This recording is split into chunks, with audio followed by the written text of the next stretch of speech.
Hello and welcome to this Backwards Battle commentary. Today we're looking at Rivers of London, The Night Witch #1, written by Ben Aaronovich and Andrew Cartmel, with art by Lee Sullivan and colours by Guerrero. Now, we followed Bodyworks, which was the first one of these series. The series take place in between Fox Loves Summer and The Hanging Tree.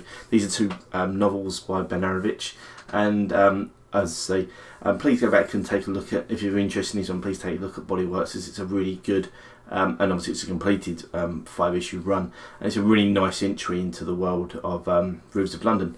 Now, with this one, we've got a new case, basically, and it's called The Night Witch. Now, there's a little bit of history goes on about here. As you can see down the bottom of that cover, there's Russian script, and also from the pages there, everything's written in Russian. Don't worry, only the first. There's certain sections in Russian. It's English, if that makes sense. But when people are speaking Russian, it's Russian, which is always a nice thing. I like it when they don't bother trying to do, when they don't worry about things like subtitles or trying to explain what's going on. It brings you into the story and it brings you into the actual characters, I feel. So some people don't really like that, but I do. I love that open the door little note as well. I think it's great.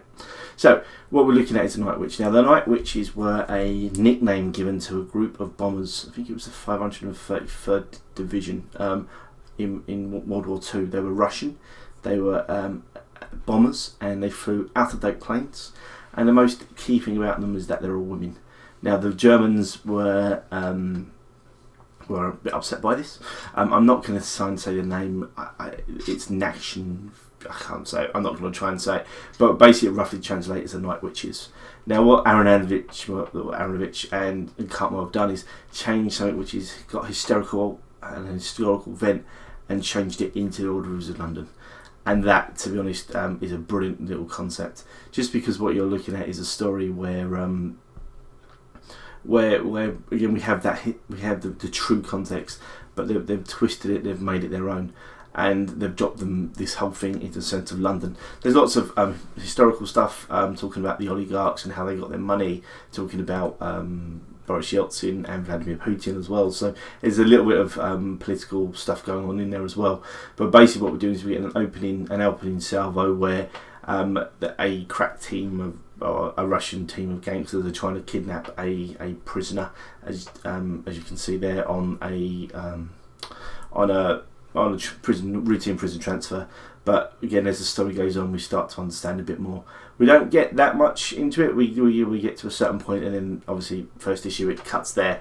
But as an opening, it's got a definite hook, and I love the historical aspects of it. So again, looking at Nightingale and Pete Grant doing their stuff, and Leslie plays a big part in this as well, which is cool. So seeing Leslie in her mask is quite an interesting sort of thing. So I'm glad that they're giving a bit more of a prominent role in this ish.